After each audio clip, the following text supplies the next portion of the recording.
Okay, your question was how could you build an audio ramp for two soundtracks? You got a soundtrack above, you got a soundtrack below, and your audio ducking isn't working for you. So this is a little bit laborious, but this is a way that you could actually build a ramp. So let's click on this particular, the soundtrack that's below your audio track there. And you'll see that, get rid of this keyframe panel because it doesn't do any good. You have one thing that you can keyframe in on the audio tracks, and that's the volume. You can't keyframe anything else, only the volume. But okay, we can use that to our advantage. We can lower our music as if we were audio ducking so that when we're speaking it is low. And then we can add keyframes. Now, when we look at this particular one, go to audio, we can see the locations where we start talking or whatever in more detail than we can down here. So we can use this as kind of as a guide to move us between here and there.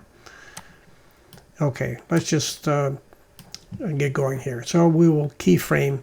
We will say we'll put a keyframe here. I'm just going to put them on this track, even though we're not going to be using this track just right now.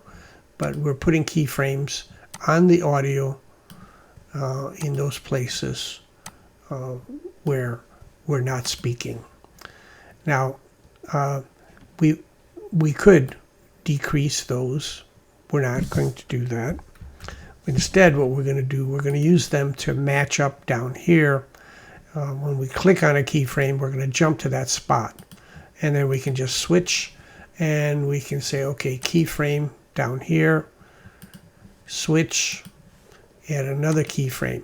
Now, inside these two keyframes, let's add another couple of keyframes. We'll just put one here, and we'll put one right about here. Now we can drag this portion up, and if we wanted this to be louder or we wanted it to smooth out, which is kind of what you wanted to do, you could do it like this.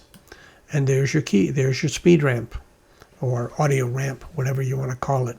So you can add keyframes and you can pull up and down and decide how you want it to play. That's it.